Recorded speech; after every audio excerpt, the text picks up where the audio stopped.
So here's something you may not have learned in school. Did you know the term mistress is actually misused in today's society? So in today's society, a mistress will be known as a jump off, a side piece, or a booty call. But during antebellum slavery, actually the mistress was a respectful name to call the slave master's wife. Well, now you're probably asking, well, how did it go from a respectful term to identify the slave master's wife to women sleeping with married men? Right here. So as we all know, most slave masters were touchy and could not keep their hands to themselves. And in some social circles, the actual slave woman was more known than the actual wife that was married to the slave owner. And in some cases, the slave master's wife could not bear children, only leaving the slave woman to bear the children of the slave master.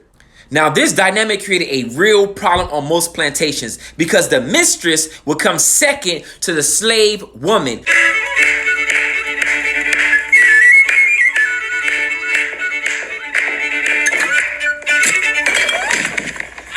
Sell her.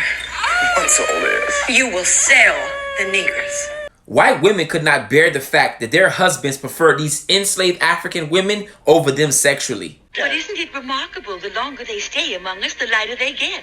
Yet their mentality, sensitivity, and intelligence remain that of the brute animal. It's really true. Yes, it seems to me that each generation gets lighter. I know in our place we keep having cubs with rosy skins. My husband says it's because of, Symbiosis. That's the scientific term, symbiosis. Like those animals who take on the color of the background in which they live. Your husband's absolutely right. It's true. Quite correct, my dear. Look at Scipio. He's left-handed like my brother. And see Jason?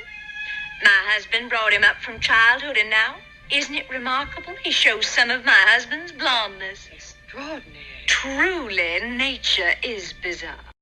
In conclusion, even though a lot of these women were enslaved, they still held more favor in the eyes of the slave master over their own wives. So in some real sick, twisted, demented way, these enslaved African women became the real wives of these slave owners, and the wives became the mistress. And this is why we use that term today when we refer to somebody who is sleeping around with a married man.